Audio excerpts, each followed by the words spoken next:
When most people imagine Hawaii, they see one thing: endless white sand beaches, turquoise water, and resort umbrellas lined up like soldiers. And yes, those beaches are breathtaking. But here's what surprised me most about Hawaii. The islands aren't just beaches. They're volcanic craters that glow red at dawn. They're misty rainforests where you can't see 10 feet ahead. They're ranch lands that stretch like Montana, coffee farms tucked into mountain slopes, and tiny towns where locals still speak Hawaiian as a first language. The beaches are the postcard, but the soul of Hawaii lives inland, in the quiet spaces between the waves. Let's step away from the shore together. Kauai is often called the Garden Isle, and the nickname doesn't exaggerate. This is the oldest of the main Hawaiian islands, worn soft by time and rain. The North Shore gets more rainfall than almost anywhere on Earth, and it shows. Everything here is green on green on green. But here's the gentle secret most visitors miss. While everyone flocks to the famous Napali coast by boat, you can experience Kauai's magic on foot in near solitude. The Kalalau Trail starts at Ke'e Beach, but you don't need to hike all 11 miles. Just the first 2 miles to Hanakapiai Beach will take you through jungles so lush, you'll forget the ocean exists. Early morning is best, before the heat settles in, and the trail can be muddy, so wear shoes you don't mind getting dirty. Still on Kauai, there's a place locals call the Grand Canyon of the Pacific. Waimea Canyon stretches 10 miles long and 3,000 feet deep, carved by rivers and time into red and orange rock. Most tour buses stop at the main lookout, which is stunning. But if you drive just a bit further, to Pu'uhinahina Lookout, you'll find something softer. The view opens to both the canyon and the distant coastline, and on clear afternoons, you might have it almost to yourself. Bring a light jacket. Even in summer, the elevation makes the air cool and crisp. There's something about standing at the edge of something so ancient, feeling small in the best way. Oahu is where most people land first, and many never leave Waikiki. The famous beach is beautiful, no question. But the island is an entire world unto itself. Drive 40 minutes north to the town of Haleiwa, and you'll find a slower Hawaii. Art galleries and old wooden storefronts, shave ice stands that have been family-run for decades. And just beyond town, the North Shore beaches where the vibe shifts entirely. In winter, these beaches host the world's biggest surf competitions. But in summer, the water goes glassy and calm, perfect for swimming and snorkeling. The locals here are warm but protective of their home. A simple smile and respectful curiosity go a long way. This is the Hawaii that feels less like a vacation and more like a place people actually live. On Oahu's windward side, rain is a daily visitor. Not the kind that ruins your day, but the kind that drifts in softly, lasts 20 minutes, then leaves everything sparkling. Towns like Kailua and Lanikai sit on this side, where the beaches are quieter and the mountains rise green and dramatic just inland. If you wake early and drive to the Lanikai Pillbox hike, you'll climb a short, steep trail to old military bunkers perched on the ridge. The view at sunrise is one of those moments that makes you stop talking. 2 small islands sit offshore, the water glows turquoise, and the light is so soft it feels like a watercolor painting. The hike takes about 30 minutes up. Bring water and watch your footing on the steeper sections. Maui is famous for its beaches and the road to Hana. But there's a part of the island most people skip entirely. Upcountry Maui sits on the slopes of Haleakala Volcano, between 2,000 and 4,000 feet elevation. The air is cooler here. The landscape shifts to rolling green pastures, eucalyptus groves, and small farming towns like Kula and Makawao. This is where Maui grows its coffee, proteas, and vegetables. You can visit family farms, walk through lavender fields, or simply drive the winding roads with no particular agenda. There's a stillness here that feels rare in Hawaii. It's the kind of place where you realize the islands aren't just tropical, they're layered, textured, full of microclimates and quiet corners. If you visit Maui, you'll hear about the Haleakala sunrise. And yes, it requires effort. You wake at 3 in the morning, drive up a winding mountain road in the dark, and arrive at the summit, 10,000 feet above sea level, while it's still freezing cold. But here's what they don't always mention. Standing above the clouds as the sky shifts from black to indigo to gold is one of the most humbling experiences you can have. The crater below looks like the surface of another planet, and in that hour before the sun breaks, the silence is absolute. You'll need a reservation to enter the park for sunrise, and they book up weeks in advance.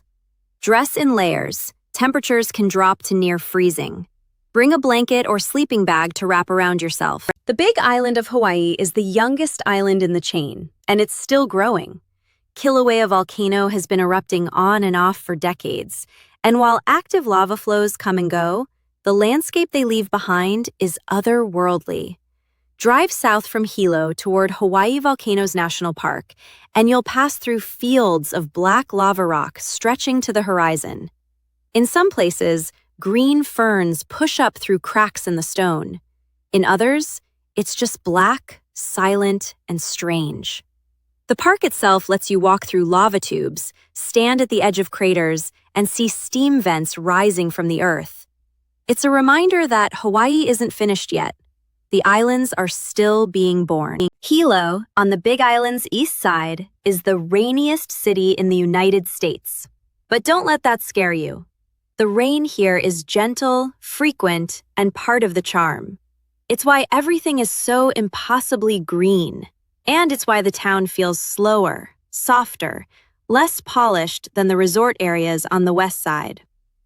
On Saturday mornings, the Hilo Farmers Market fills with locals selling rambutan, apple bananas, dragon fruit. Molokai is the island tourists skip. There are no resorts here, no stoplights. The population is just over 7,000, and much of it is native Hawaiian. This is intentional. Molokai has resisted development, choosing to protect its land and way of life. If you visit, you'll need to rent a car and bring patience. The pace here is slow, the beaches are empty, and there's a quiet pride among the people who call it home. On the east end, you'll find one of the longest continuous fringing reefs in the U.S., and the snorkeling is remarkable. But the real gift of Molokai isn't what you see, it's what you feel. A sense that not everything has to change, that some places can stay small, sacred, and soft. Lanai is another quiet island accessible by ferry from Maui. It was once home to the world's largest pineapple plantation, but today it's mostly quiet roads, rugged coastline, and 2 small resort towns. If you rent a 4-wheel drive vehicle, you can explore the island's interior, red dirt roads that wind through hills, and end at places like Shipwreck Beach, where the rusted hull of an old tanker rests on the reef. There's something surreal about Lanai. It feels like a place caught between eras, not quite wild, not quite settled. The best way to experience it is to drive slowly, stop often, and expect nothing in particular. Let the island reveal itself in its own time. As you move through the islands, you'll notice something subtle. Street signs, school names, place names, many are in Hawaiian. And if you listen carefully, you'll hear the language spoken in homes, schools, and community gatherings. For a long time, Hawaiian was a dying language, nearly erased by colonization and cultural suppression. But in recent decades, there's been a quiet, determined revival. Hawaiian immersion schools have grown, elders have taught the young, and the language is coming back to life. As a visitor, you don't need to speak Hawaiian, but learning a few words, aloha, mahalo, aina, shows respect. And it reminds us that Hawaii isn't just a destination, it's a living culture, still breathing, still fighting to be heard. In Hawaiian culture, taro, or kalo, is more than food. It's family. It's sacred. According to tradition, taro is the elder brother of the Hawaiian people, born from the gods and planted in the earth to sustain them. Taro patches, called lo'i, are still cultivated across the islands, often by families who have tended the same land for generations. If you visit a taro farm, you'll see the patience required. Taro grows in flooded fields, takes 9 to 12 months to mature, and must be harvested by hand. There's no rushing it. And there's a rhythm to the work that feels ancient and grounding. It's a reminder that in Hawaii, the land isn't something to conquer. It's something to care for, generation after generation. Somewhere between the volcanoes and the valleys, the beaches and the back roads, you stop thinking of Hawaii as a vacation. You start seeing it as a place where people wake up, make coffee, send their kids to school, argue about traffic, and worry about the cost of housing. A place with a history that's painful and proud.